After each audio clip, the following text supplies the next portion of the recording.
Hello bachcho, let's start with the question, and here the question says that which one of the following can bind several hundred times more strongly than the hemoglobin than oxygen. So यहाँ पे question में क्या बोला गया है, basically question हमें तो ये पता है कि जो ऑक्सीजन हीमोग्लोबिन प्रेजेंट होता है, हमें पता है हीमोग्लोबिन प्रेजेंट होता है ब्लड में, राइट। तो इस हीमोग्लोबिन के साथ ऑक्सीजन बाइंड करता है, राइट। ऑक्सीजन क्या करता है, हीमोग्लोबिन के साथ बाइंड करता है। लेकिन ऑक्सीजन जो हीमोग्लोबिन के साथ जिस रेट से बाइंड करता है, उस रेट से भी ज्यादा स्ट्रांगली बाइंड करता है कौन, ये हमें क्वेश्चन में पूछा गया है, वो भी several 100 times more in the rate. तो ये कौन हो सकता है, हमें क्वेश्चन में पूछा है। So it is none other than it is the carbon monoxide. तो बेसिकली जो कार्बन मोनोऑक्साइड है, here we write carbon monoxide, तो ये जो कार्बन मोनोऑक्साइड है ये भी क्या कर सकता है, हीमोग्लोबिन के साथ बाइंड कर सकता है, राइट।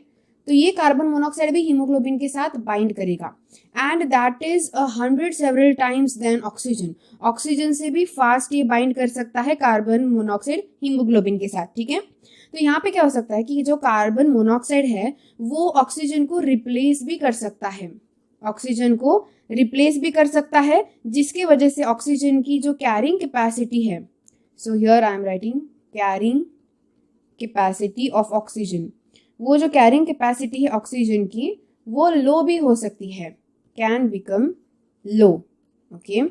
सो अगर यहाँ पे क्या हो जाता है कि अगर हमारे बॉडी में कार्बन का जो इनकम है, यानी कि इनपुट जो कार्बन हम इनहेल करते हैं, अगर वो ज़्यादा हो जाए या फिर कार्बन मोनोऑक्साइड अगर हम ज़्यादा इनहेल कर ले, तो इजीली हमारे बॉडी में क्या हो सकता है कि कार्बन मोनोऑक्साइड झट से हीमोग्लोबिन के साथ बाइंड कर सकता है, और वो भी सेवरल टाइम्स 100 स्ट्रांगली, मतलब ऑक्सीजन से भी ज़्यादा स्ट्रांगली वो क्या कर सकता है, हीमोग्लोबिन के साथ बाइंड कर सकता है कार्बन मोनोऑक्साइड, जिसकी वजह से ऑब्वियसली हीमोग्लोबिन को रिप्लेस कर देगा कार्बन मोनोऑक्साइड, उसकी जगह ले लेगा।